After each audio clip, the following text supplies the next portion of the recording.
You made me think of the scariest moment of my life, which was stepping out at the Buccaneers Stadium in Florida, which is about 75,000 people, to play what is essentially a show as big as the Super Bowl for Wrestlemania. I was gonna ask you about this too, so this is Dude, awesome. that was the most nerve-wracking day of my life, without a doubt. Besides like illness and death in the family, the real life things, and we're talking like at that aside, it was the scariest moment of my life because it had rained all day and we didn't get to go on stage and rehearse. We didn't get to sound check. We didn't get to do anything. And I Mhm. was just like, please, if there is a God, please don't let me fall. Don't let me forget the words. Don't let me accidentally step into where the pyro is going off. Oh, that's scary Don't too, let me especially mess. being Yeah, on the stage. they didn't tell us where the pyro was. Oh no, Oh, or when it damn. was going off. No, no, no. No one Oh told my us anything. god. Yeah. No one told us.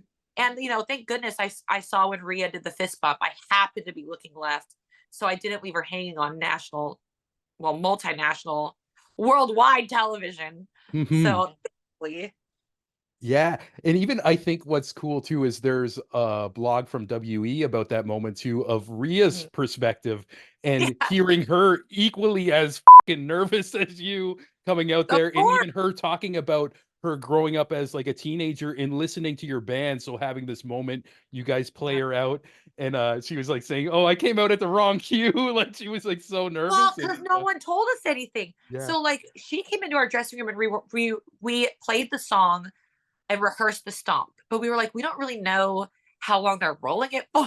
Like when Yeah. the pyro's going off at one point, we're like, we're just gonna go out there and make it happen. And yeah, she missed the cue, but who cares? She's a badass. Oh, hell yeah, and even, like, she was huge, like, then a couple years ago when you guys did that, and I know it's, like, right now she's turning into, like, this viral sensation where people who aren't even into wrestling know who she is Oh, from her TikToks and, like, yeah. just how she has fun with fans and everything, and I think that's cool that you're part of, like, this legacy and everything. She's a rock star.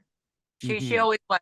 When I did the theme song for her, she was starting out in NXT and she maybe had 50,000 followers. Now I believe she's at like 10 million or something now. But Mhm. I just, loved that she was a metal fan.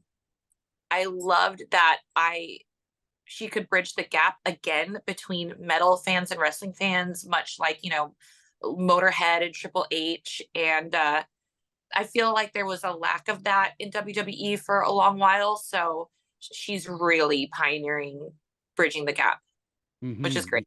Yeah, and even I was, like, thinking about, like, the legacy of WrestleMania and all the musicians they have, like, you mentioned the Motorhead, they had, like, Limp Bizkit, and it's, like, seems like a lot of, like, representation, like, beyond, like, you, and I think, like, Nita Strauss did it. There's not many women in, like, maybe, like, in the '80s, they had Cyndi Lauper, so how does it feel Yeah, to be, like, one of the few women, like, yeah. kind of, like, leading the music and stuff? It's an honor. It goes down in history, and no one will ever be able to take that away from me in New Year's Day, and it's an incredible thing.